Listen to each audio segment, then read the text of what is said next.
Hello everyone. आज हम बात करेंगे एक न्यू वैकेंसी की। जैसा कि आप देख रहे हैं आपके सामने एक न्यू वैकेंसी है जो आ चुकी है। ये वैकेंसी बैंक ऑफ बड़ौदा की तरफ से आई हुई है। तो बैंक ऑफ बड़ौदा में नई वैकेंसी आ चुकी है जो 11/10 को पब्लिश हो चुका था इसका नोटिफिकेशन। तो आज हम चर्चा करेंगे इस वैकेंसी के बारे में, कौन सी पोस्ट है, क्या वैकेंसी है, कहाँ पर है, क्या लास्ट डेट रहेगी। तो ये हम देखने वाले हैं। तो welcome to all of my channel we wait jobs.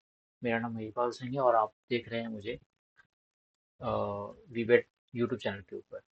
तो आज जो वैकेंसी है हम लोगों के पास वो है बैंक ऑफ महाराष्ट्र की तरफ से। ठीक है, बैंक ऑफ महाराष्ट्र में वैकेंसी आई हुई है ये। ओके, तो बैंक ऑफ महाराष्ट्र के अंदर आई हुई है वैकेंसी। तो ये जो वैकेंसी है ये इंडिविजुअल अप्रेंटिस की पोस्ट के लिए है। और इसकी जो फॉर्म फिलिंग है वो 14/10 को स्टार्ट हो चुकी है, यानी आज 14 अक्टूबर जो है, ठीक है, उसको इसके एग्जाम फॉर्म स्टार्ट हो चुके हैं। और लगभग 24 तक आप फॉर्म फिल कर सकते हैं। ओके, तो आपके पास 10 दिन का समय है। जितनी जल्दी हो सके आप जो भी इंटरेस्टेड कैंडिडेट्स हैं वो इस फॉर्म को फिल कर सकते हैं। क्या क्या चीज़ें इसमें दी हुई है और आगे हम देखेंगे भी इसके अंदर। तो सबसे पहले देखिए कि यहाँ पर detail of number of post दी हुई है, रिजर्वेशन और एज दिया हुआ है, यानी किस स्टेट में कितनी पोस्ट हैं। ये मत समझिएगा बैंक ऑफ महाराष्ट्र सिर्फ महाराष्ट्र में ये नहीं रहेगी। तो ऐसा नहीं है, हर जगह इसकी ब्रांचेस हैं। तो आंध्र प्रदेश आप देखिए, असम, बिहार, सब जगह इसकी पोस्टें हैं। ठीक है, और कहाँ पर कितनी पोस्ट हैं वो भी गिवन है आपके सामने। और किस कैटेगरी में है, SC ST OBC, UR unreserved में। और साथ में एज भी दी हुई है। तो एज तो आप देखिए सब में 20 से 28 कॉमन एज ही है सबके अंदर। ठीक है, लेकिन पोस्ट सब जगह अलग अलग है। हम बात कर लेते हैं कुछ स्टेट, जैसे राजस्थान की बात करें तो राजस्थान में यहाँ पर टोटल 14 पोस्ट हैं। कितनी पोस्ट है? टोटल 14 पोस्ट है, जिसमें 8 पोस्ट है जो अनरिजर्व कैटेगरी की है। चाहिए 20 से 28 साल के जो भी इच्छुक अभ्यर्थी है वो उस फॉर्म को फिल कर सकते हैं। टोटल ओवरऑल पोस्ट देखें ऑल ओवर इंडिया में तो टोटल 600 पोस्ट हमारे पास यहाँ पर दी गई है। ठीक है, बैंक ऑफ महाराष्ट्र के अंदर। चलिए, उसके साथ साथ कुछ एज रिलैक्सेशन भी दिया गया है रिजर्व कैटेगरी को, जो भी गवर्नमेंट नॉर्म से इसके अकॉर्डिंग। नेक्स्ट, एलिजिबिलिटी क्राइटेरिया क्या है? तो जैसे मैंने बताया कि नंबर ऑफ पोस्ट इसमें 600 हैं। पोस्ट का नाम अप्रेंटिस है। ठीक है, तो इसके अंदर क्वालिफिकेशन क्या है कि जो भी अभ्यर्थी है वो बैचलर डिग्री होनी चाहिए उनके पास, किसी भी यूनिवर्सिटी से। और उसके साथ साथ वो जिस स्टेट या यूटी का अप्लाई कर रहे हैं उसके लिए उनको लैंग्वेज प्रोफिशिएंसी होनी चाहिए, उनकी इन लैंग्वेज में सक्षम हो, उस भाषा में जिस स्टेट में वो रहते हैं। रीडिंग होनी चाहिए उनके पास, पढ़ना आना चाहिए, लिखना आना चाहिए, बोलना आना चाहिए, जहाँ की लैंग्वेज है स्टेट की। ओके, उसके साथ साथ उनके पास 10वीं और 12वीं की मार्कशीट भी होनी चाहिए, जिसके अंदर वो लैंग्वेज जो है, लोकल लैंग्वेज अगर कहीं स्टेट में है, किसी स्टेट के अंदर, तो वो मेंशन की हो वहाँ पर। थर्ड इंपॉर्टेंट चीज़ की इसमें जो एज है क्राइटेरिया, वो 20-20 ईयर्स एज के बीच में है। और ये जो ट्रेनिंग रहेगी अप्रेंटिस की वो एटलीस्ट 1 ईयर की रहेगी। ड्यूरेशन क्या रहेगी ट्रेनिंग की? 1 ईयर की रहेगी। ये एम्प्लॉयमेंट नहीं है बैंक के थ्रू, ये अप्रेंटिस की जॉब है, यहाँ पर अप्रेंटिस की है, यानी 1 ईयर की ड्यूरेशन रहेगी इसके अंदर। जो ट्रेनिंग आवर्स हैं वो 10 से 5 का रहेगा। और जो स्टेपन मिलेगा आपको ट्रेनिंग के दौरान वो मिलेगा 9,000 पर मंथ। ठीक है, इसके अलावा आप इस कोई भी अलावेंसेस के बेनिफिट के लिए आप वहाँ पर क्लेम नहीं कर सकते, उसके लिए एलिजिबल नहीं होंगे आप। उसके अलावा कुछ और टर्म्स एंड कंडीशन यहाँ पर दी गई है जो आई थिंक आपको इतनी इंपॉर्टेंट नहीं है फॉर्म फिलिंग के लिए फिलहाल। तो आप इसको इग्नोर कर सकते हैं या नोटिफिकेशन बाद में जाके पढ़ सकते हैं यहाँ पर। ठीक है, चलिए, इसमें कुछ ऐसे ही पॉइंट दिए होंगे आपको, जैसे कि कहीं पे रहना है या खाना है या फिर ट्रैवल अलाउंस वो भी दिए जाएंगे नहीं दिए जाएंगे, ये सारी चीज़ें यहाँ पर दी होंगी। इसके साथ साथ मैंने जो आपको बताया था कि एज रिलैक्सेशन में कुछ रिलैक्सेशन दिया गया है एज के अंदर। तो जो शेड्यूल कास्ट शेड्यूल टाइप है उनको 5 साल का रिलैक्सेशन दिया गया है।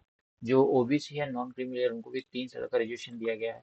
और जो पर्सन विद बेंचमार्क डिसेबिलिटी के अंदर है, अगर वो SC ST में, उनको 15 साल का रिजर्वेशन है।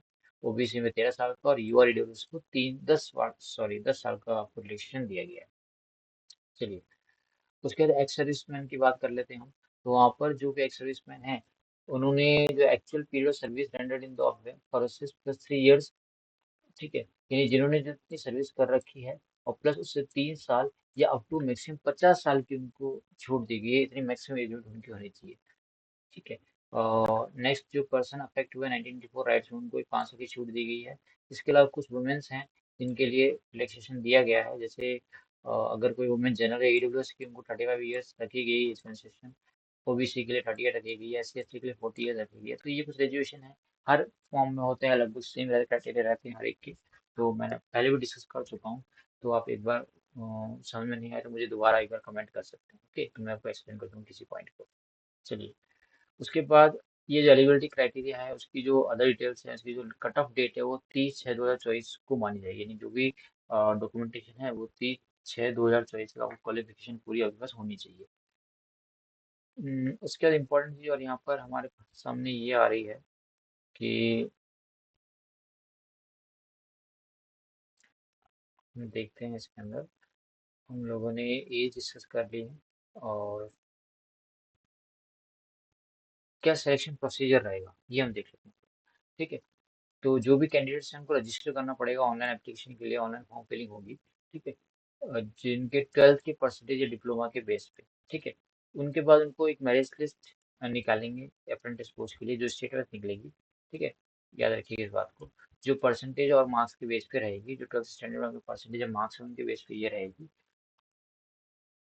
उसके बाद जो कैंडिडेट्स जिन्होंने इंजीनियरिंग डिग्री कंप्लीट कर ली है, ठीक है, डिप्लोमा करने के बाद उनके डिप्लोमा के मार्क्स वगैरह हैं या सेमेस्टर के मार्क्स हैं, उनके बिहाफ पे उनकी मेरिट लिस्ट बनाई जाएगी।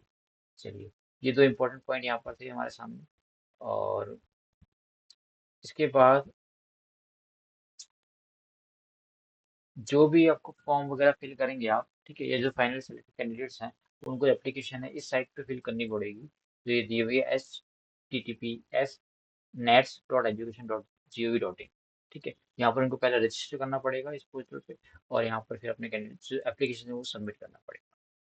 इसके अलावा और कुछ इंपॉर्टेंट चीज़ यहाँ पर देख लेते हैं, अगर कुछ हो तो आई थिंक इतनी ही इंपॉर्टेंट चीज़। ओके, फीस की बात कर लेते हैं यहाँ पर। चलिए,